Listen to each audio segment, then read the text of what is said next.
Hi guys. So we're about to finish our Kansas Nebraska worksheet, but I wanted to first introduce the guy we're talking about. If you look at my glowing mouse over here, ooh, this is the man we're going to talk about next. His name is John Brown. He looks like, to me, a vampire. When I think of John Brown, even though he's an awesome dude, he's an abolitionist, he was thinking the right way, doing the wrong things, but thinking the right thing. In this picture, he looks like a vampire, if you've ever seen a vampire. And then he decides to grow out his beard, which is this next picture here. Nice, beautiful beard. Still a vampire, but now just a vampire with a beard. And lastly, this is one of the most famous primary sources of him at the time. He's leading his raid. He led a violent uprising to kind of stop slavery. So he did for the right reason, but he did the wrong thing. In the background of this picture, you can see the Confederate flag and the American flag and how North versus South. He's in the middle of it. He has a map in hand. He's moving out west, Kansas, Nebraska.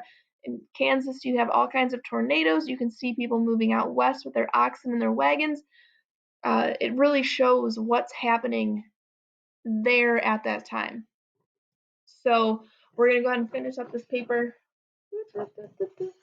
Starting off with John Brown. So, one extreme abolitionist named John Brown, cough, cough, vampire man, thought enough was enough. He got a group of men together and wanted to get these Southerners back for his attack on Lawrence. So there was a previous attack of Southerners on a northern area. He and his men attacked the homes of pro-slave families, killing 5 men. But I don't know if it's in this, but he went with his sons. He had 5 sons that went with him, and they were killing anybody in the house. So if you went in the house, regardless of who owned the slaves, usually just like the man of the house owned them, he would kill the wife, the children, housekeepers, everybody involved. As the news of violence spread, civil war broke out in Kansas. So now you have the northern and the southern people starting to fight all within Kansas.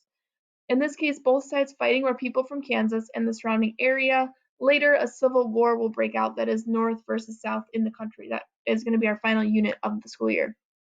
So we have a question: who was John Brown and what did he do? Lastly, we have back in Congress, the last paragraph. Senators were getting very angry with each other. Some of them were opposed to the Kansas Nebraska Act. Other senators were upset about the Civil War taking place in Kansas.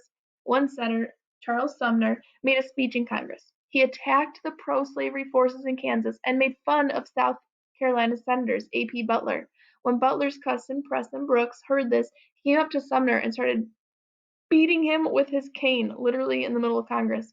He hit Sumner over 30 times and was hitting him so hard he broke his wooden cane in half.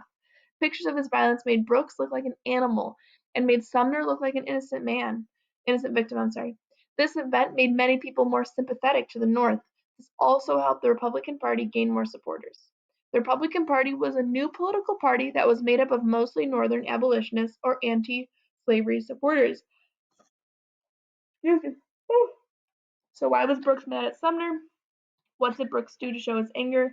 How did this help the Republican Party gain more supporters? So we literally have a primary source in there of this. One side looks good, one side looks bad. Definitely a propaganda moment for some people. So that's it for this page. We're going to start moving on to the notes on slavery in the next video to finish up that first section of the packet. But always remember John Brown, vampire man, vampire with a beard, but an excellent primary source in the end. I will talk to you guys later. See ya later. Closing the video. Always awkward. Bye.